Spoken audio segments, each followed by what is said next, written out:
Bismillahirrahmanirrahim. Assalamualaikum warahmatullahi wabarakatuh. Perkenalkan, nama saya Sulastri Pua AG SKM MPD. Saya merupakan seorang dosen di Politeknik Kesehatan Gorontalo. Saya mengajar di program studi sarjana terapan sanitasi lingkungan. Adapun mata kuliah yang saya ampuh, salah satunya adalah mata kuliah klinik sanitasi. Pada mata kuliah ini kami terdiri dari 2 orang dosen, yaitu mata kuliah klinik sanitasi terdiri dari 3 SKS, yang dimana 1 SKS adalah teori dan 2 SKS adalah lapangan. Di dalam pembelajaran semester ini kita harus ada capaian pembelajaran lulusan CPR yang terdiri dari sikap dan pengetahuan. Sikap adalah menjunjung tinggi nilai kemanusiaan dalam menjalankan tugas berdasarkan agama, moral, dan etika. Kemudian, kita harus bekerja sama dan memiliki kepekaan sosial. Kita harus peduli kepada masyarakat dan lingkungan, kemudian kita harus bertanggung jawab. Untuk pengetahuan, menyusun konsep, prosedural, teori, dan pemanfaatan iptek dalam pendidikan lingkungan dan penyelesaian lingkungan. Selanjutnya, materi bahan pelajaran yaitu bahan kajian. Bahan kajian ini, 1. Memahami tujuan pelaksanaan klinik sanitasi di puskesmas yang merupakan suatu upaya atau kegiatan yang mengintegrasikan pelayanan kesehatan antara promotif, preventif, dan kuratif untuk mengatasi masalah penyakit berbasis lingkungan dan masalah kesehatan lingkungan pemukiman yang dilaksanakan oleh petugas puskesmas yang dapat dilaksanakan dalam dan di luar puskesmas. Kedua, memahami kriteria kunjungan klinik sanitasi, yaitu dilihat dari kesaksian dan sama dalam waktu 3 kali pemeriksaan secara berturut-turut. Dalam 1 kali pemeriksaan, sekeluarga menderita kesakitan yang sama, kesakitan yang potensial wabah, dan kesakitan karena kejadian luar biasa.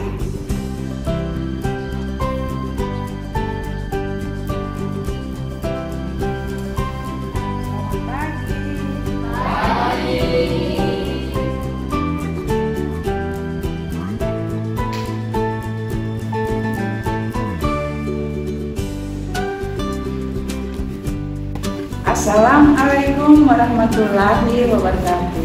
Waalaikumsalam warahmatullahi wabarakatuh. Selamat pagi adik-adik sekalian.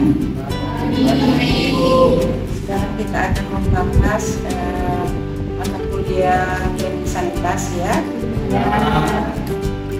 Kita tahu sendiri klinik sanitasi ini adalah paling banyak praktik lapangannya, ada 2 SKS. Kemudian 1 SKS adalah materi ya.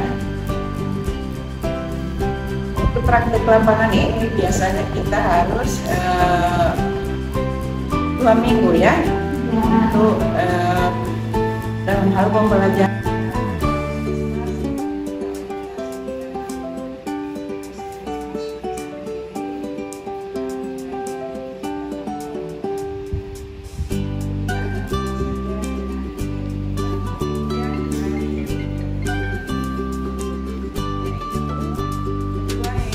Dan penyakit berbasis lingkungan.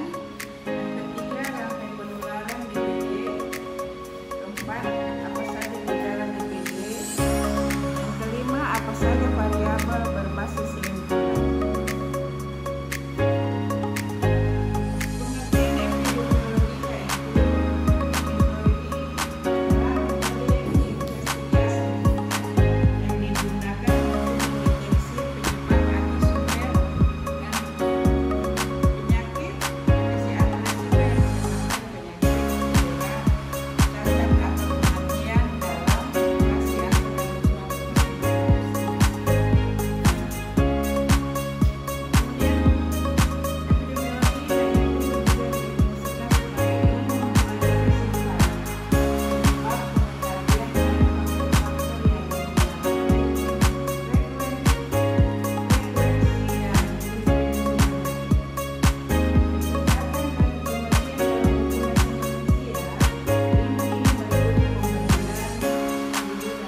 gejala DBD yaitu demam tinggi selama 2 sampai 7 hari dan sakit kepala. Ada tambahan Ibu, selain yang disebutkan ada sakit dan nyeri, yaitu sakit mata biasanya terdapat di belakang mata Ibu. Kemudian ada pembesaran hati ya, ada juga pembesaran hati ya. Kemudian terdapat bintik-bintik merah atau manifestasi perdarahan. Ya.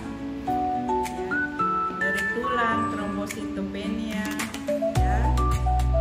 Kemudian morfologi nyamuk DBD.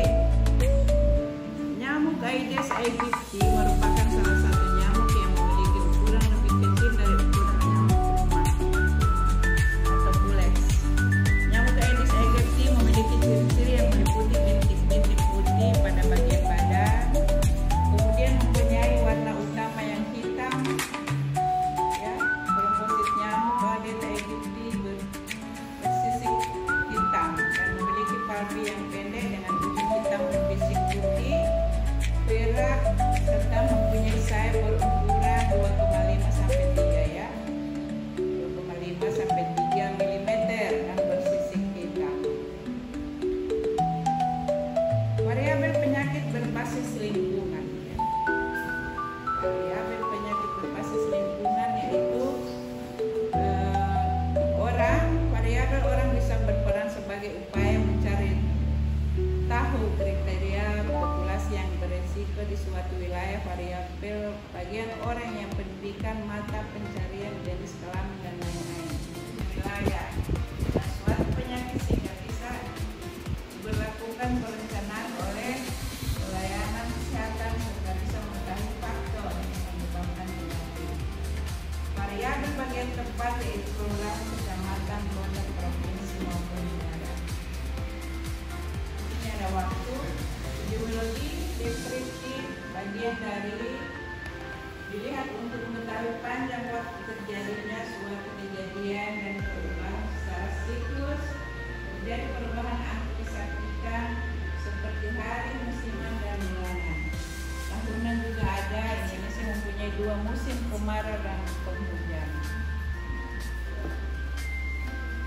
Kesimpulan ya, epidemiologi adalah suatu metode ilmiah yang digunakan untuk mendeteksi penyebab, distribusi, dan faktor-faktor yang mempengaruhi penyakit, cedera, cacat, atau kematian dalam populasi manusia. Dalam konteks ini, epidemiologi membantu memahami pola kejadian penyakit, termasuk penyakit berbasis lingkungan,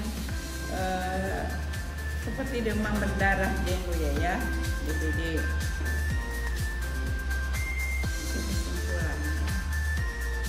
DBD merupakan penyakit endemis yang ditularkan oleh nyamuk Aedes aegypti dan Aedes albopictus. Studi epidemiologi terhadap DBD melibatkan pemahaman tentang etiologi, rantai penularan, gejala, dan faktor yang mempengaruhi penyebab penyakit ini.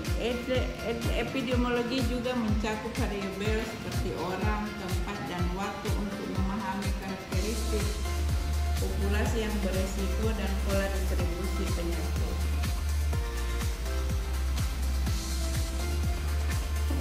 Sampai di sini ada yang bertanya?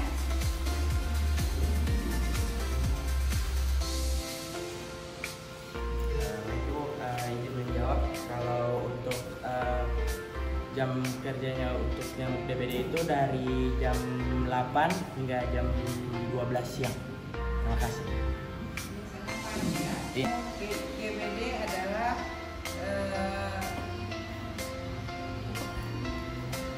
dia di atasnya itu kayak ada belang-belang ya, belang-belang putih ya.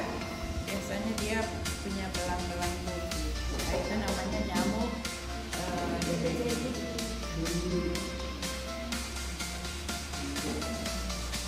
Tiga.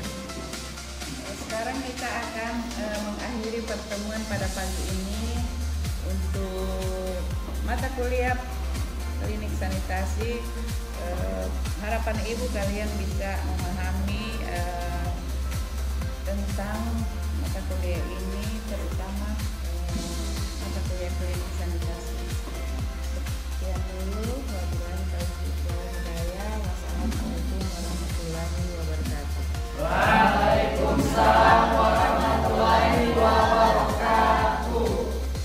Saya rasa demikian dulu perjumpaan kita pada hari ini. Untuk selanjutnya kita nanti bertemu di lain kesempatan. Terima kasih. Wassalamualaikum warahmatullahi wabarakatuh.